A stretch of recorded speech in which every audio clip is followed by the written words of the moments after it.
Welcome back to Abhyudaya classes UP. आज के इस वीडियो में हमारे लेसन प्लान का टॉपिक है घर्षण बल।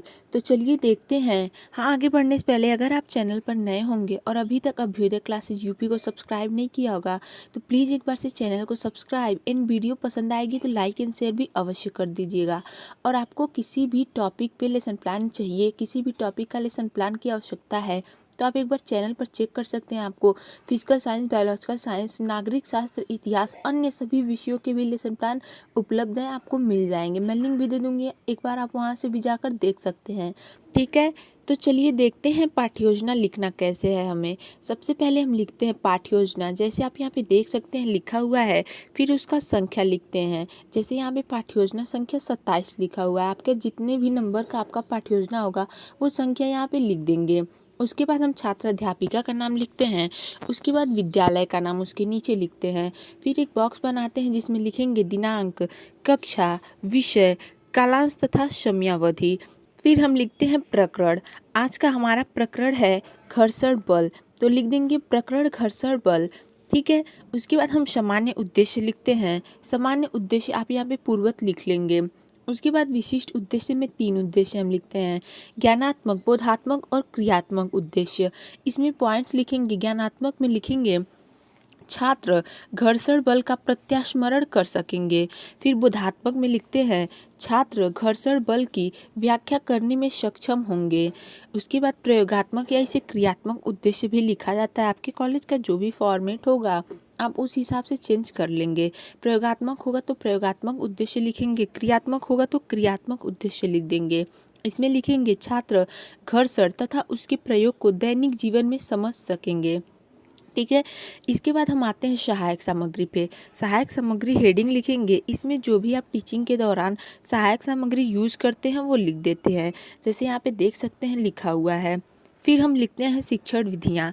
शिक्षण विधियाँ लिखेंगे, प्रश्नोत्तर विधि हमारा हो जाएगा, व्याख्यान विधि और प्रदर्शन विधि। ठीक है, आप ये तीनों शिक्षण विधियाँ लिख लेंगे क्योंकि ये तीनों शिक्षण विधियाँ विज्ञान शिक्षण में प्रयोग की जाती हैं। प्रश्नोत्तर विधि, व्याख्यान विधि और प्रदर्शन विधि। उसके बाद हम लिखते हैं पूर्व ज्ञान। पूर्व ज्ञान में लिखेंगे छात्र घर्षण बल के बारे में सामान्य जानकारी रखते हैं। ठीक है, अब हम आगे बढ़ते हैं अपने प्रस्तावना के प्रश्न की ओर। प्रस्तावना का प्रश्न हेडिंग लिखेंगे। इसमें भी एक बॉक्स बनाएंगे जिसमें लिखेंगे क्रम संख्या। छात्र अध्यापिका है तो छात्र अध्यापिका कथन, अगर छात्र अध्यापक है तो छात्र अध्यापक कथन लिखेंगे आप। फिर छात्र छात्रा कथन लिखते हैं। इसमें हम कुछ प्रश्न करते हैं। जैसे पहला प्रश्न है हमारा, हम एक स्थान से दूसरे स्थान पर कैसे जाते हैं। छात्र जवाब देंगे कि साइकिल, बाइक, ट्रेन द्वारा जाते हैं, तो आप ये लिख देंगे। फिर दूसरा क्वेश्चन करेंगे छात्रों से, साइकिल चलाते समय कोई सामने आता है तो वह साइकिल कैसे रोकते हैं। तो छात्र बताएंगे कि ब्रेक लगाकर रोकते हैं, तो आप यहाँ पे लिख देंगे ब्रेक लगाकर, छात्र छात्रा वाले कथन वाले बॉक्स में। फिर तीसरा क्वेश्चन करेंगे, ब्रेक लगाने पर साइकिल किस कारण रुकती है। यहाँ पे छात्र बताएंगे कि घर्षण बल के कारण रुकती है, तो यहाँ पे लिख लेंगे घर्षण बल के कारण। इसके बाद हम समस्यात्मक प्रश्न अपना लिखेंगे। इसमें लिखते हैं घर्षण बल के बारे में बताइए।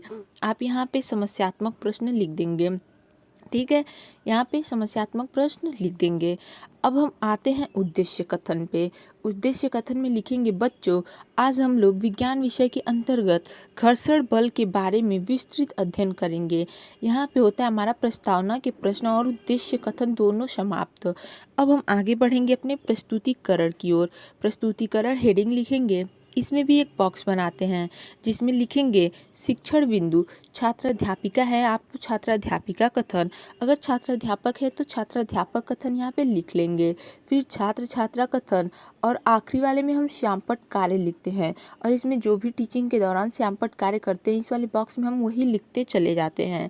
इसमें हम उसके बाद हेडिंग लिखेंगे विकासात्मक प्रश्न।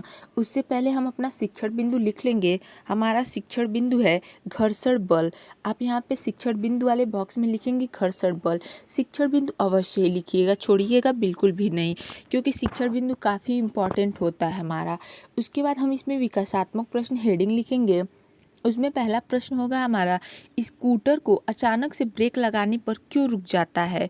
छात्र बताएंगे कि घर्षण बल के कारण रुक जाता है, तो लिख देंगे छात्र छात्रा कथन में आप घर्षण बल के कारण। उसके बाद दूसरा क्वेश्चन करेंगे, घर्षण बल क्या है।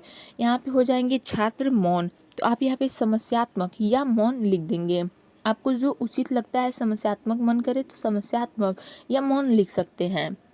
इसके नीचे आप जस्ट लिख देंगे छात्र ध्यानपूर्वक सुनेंगे, समस्यात्मक या मौन के जस्ट नीचे, और स्पष्टीकरण जहाँ से देना स्टार्ट करेंगे उसके जस्ट बगल में आप छात्र छात्रा कथन वाले बॉक्स में छात्र ध्यानपूर्वक सुनेंगे अवश्य ही लिख देंगे। फिर हम आते हैं अपने स्पष्टीकरण की ओर। स्पष्टीकरण हेडिंग लिखेंगे।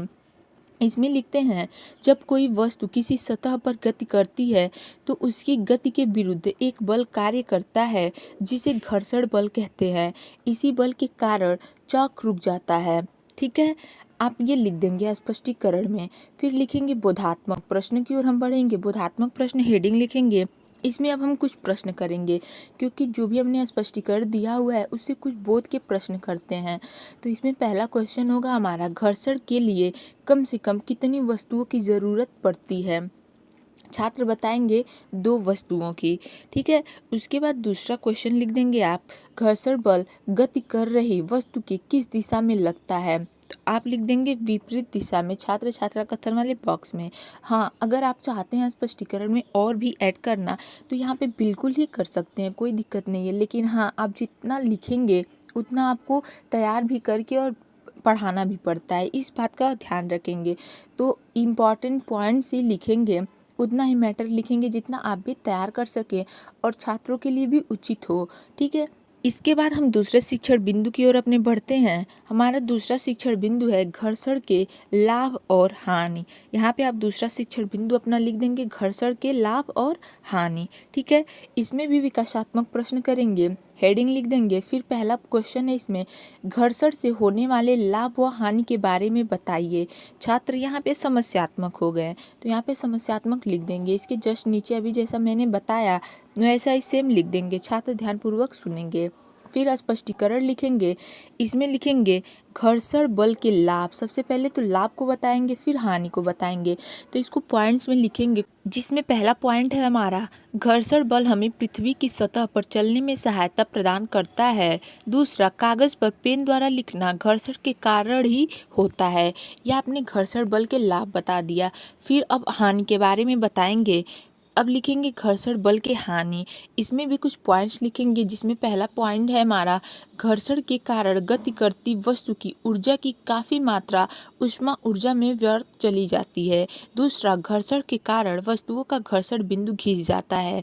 और तीसरा, घर्षण बल के कारण वस्तु को एक स्थान से दूसरे स्थान तक ले जाने में ज़्यादा बल लगाना पड़ता है। यह आप दे देंगे अपने दूसरे शिक्षण बिंदु का स्पष्टीकरण। और हाँ, श्यामपट्ट कार्य वाले बॉक्स में आप जो भी यहाँ पे स्पष्टीकरण दे रहे हैं, स्पष्टीकरण देते समय जब टीचिंग करते हैं तो कुछ श्यामपट्ट पे लिखते भी, बच्चों को समझाते भी चलते हैं, वो आप श्यामपट्ट कार्य वाले बॉक्स में अवश्य ही लिख लेंगे।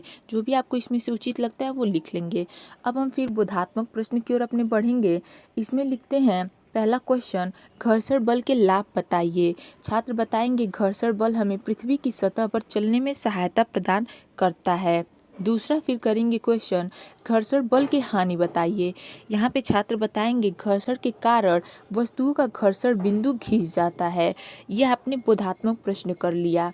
अब हम आगे बढ़ेंगे अपने पुनरावृत्ति के प्रश्न या मूल्यांकन की प्रश्न की ओर। हाँ, आगे बढ़ने से पहले अगर अभी तक आपने चैनल को सब्सक्राइब नहीं किया है तो प्लीज़ प्लीज़ प्लीज़ एक बार अभ्युदय क्लासेज यूपी को सब्सक्राइब अवश्य कर लीजिएगा। एंड वीडियो पसंद आएगी तो लाइक एंड शेयर भी अवश्य करिएगा। और किसी भी टॉपिक पे आपको लेसन प्लान चाहिए तो आप कमेंट बॉक्स में बता सकते हैं। हाँ, आपको और भी बहुत सारे विज्ञान विषय के लेसन प्लान चैनल पर मिल जाएंगे, आप चाहें तो एक बार चेक कर सकते हैं। चलिए देखते हैं पुनरावृत्ति के प्रश्न या मूल्यांकन के प्रश्न। आपके कॉलेज का जो फॉर्मेट होगा उस हिसाब से आप यहाँ पे चेंज कर लीजिएगा। इसमें पहला क्वेश्चन है हमारा, घर्षण बल की परिभाषा बताइए। दूसरा, घर्षण बल के लाभ को बताइए। और तीसरा प्रश्न है हमारा, घर्षण बल की हानियाँ क्या हैं। ये हो जाएगा हमारा पुनरावृत्ति के प्रश्न। अब हम आखिरी में लिखते हैं अपनी पाठ्य योजना के गृह कार्य। गृह कार्य लिखने के बाद ही हमारा पाठ्य योजना क्या होता है, समाप्त होता है, कंप्लीट होता है। तो लिखते हैं, गृह कार्य में सभी छात्र घर से घर्षण बल के बारे में लिख कर लाएंगे। यहाँ पे होता है हमारा पाठ्य योजना समाप्त। सो गाइस, आज की वीडियो में बस इतना ही, मिलते अपने अगले वीडियो में। तब तक के लिए चैनल से जुड़े रहें। हाँ, जाते वक्त अभ्युदय क्लासेज यूपी को सब्सक्राइब एंड लाइक शेयर भी अवश्य करते जाइएगा वीडियो को। Okay, thank you.